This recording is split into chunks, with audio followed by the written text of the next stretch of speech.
في ظلال السيرة. أعظم ليلة في التاريخ.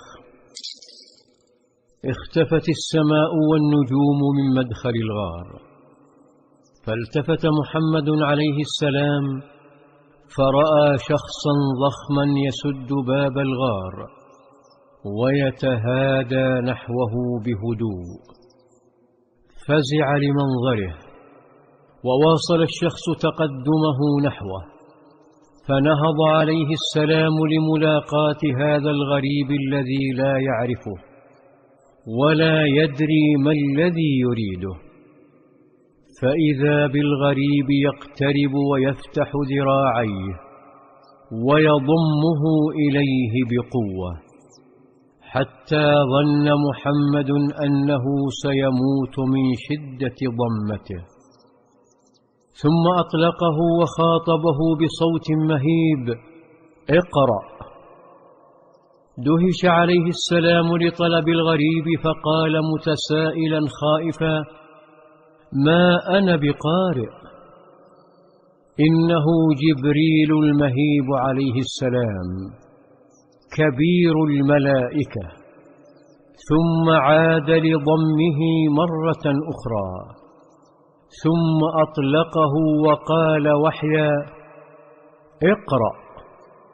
لكن محمدا عليه السلام لا يجيد القراءة ولا الكتابة، بل ولا يدري ما المطلوب قراءته، ليقول والحيرة تملأه: ما أنا بقارئ. فعاد جبريل فضمه ضمة ثالثة يتحدث عنها عليه السلام فيقول: فأخذني فغطني الثالثة حتى بلغ مني الجهد، ثم أرسلني فقال: اقرأ باسم ربك الذي خلق، خلق الإنسان من علق، اقرأ وربك الأكرم، الذي علم بالقلم، علم الإنسان ما لم يعلم. ثم أطلقه والتفت نحو باب الغار واختفى. ارتجف عليه السلام من قوة الشخص، وذهل من كلماته التي لم يسمع أروع منها. ارتجف قلبه وكأن الجبل يرتج به. ثم مشى نحو باب الغار خائفا، وتلفت لينظر هل ما زال الشخص في الخارج، لكنه لم ير شيئا.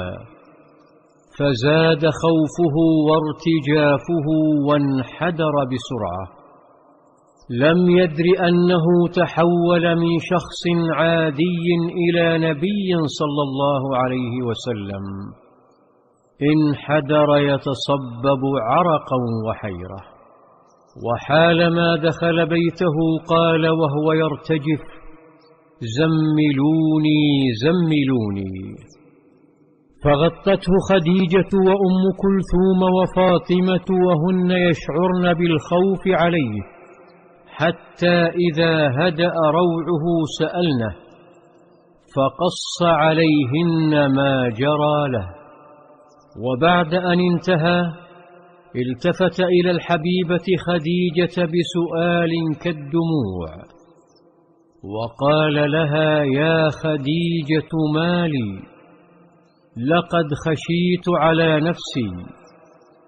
فأجابته إجابة زوجة قرأت حبيبها من ألفه إلى يائه، فوجدته أكمل الرجال وأعقلهم وأكرمهم وأحنهم وأطهرهم وأصدقهم وأنقاهم عقيدة. قالت كلمات كالمطر: كلا والله ما يخزيك الله أبدا، إنك لتصل الرحم وتحمل الكل وتكسب المعدوم وتقري الضيف وتعين على نوائب الحق. هدأ عليه السلام ثم غفى على كلماتها الرائعة، ولما أشرقت الشمس نهض ونهضت، ثم أحبت التخفيف عنه فأخذته إلى مكان ربما يعيد الطمأنينة إلى قلبه. في ظلال السيرة. ولنا لقاء جديد بإذن الله، والسلام عليكم ورحمة الله.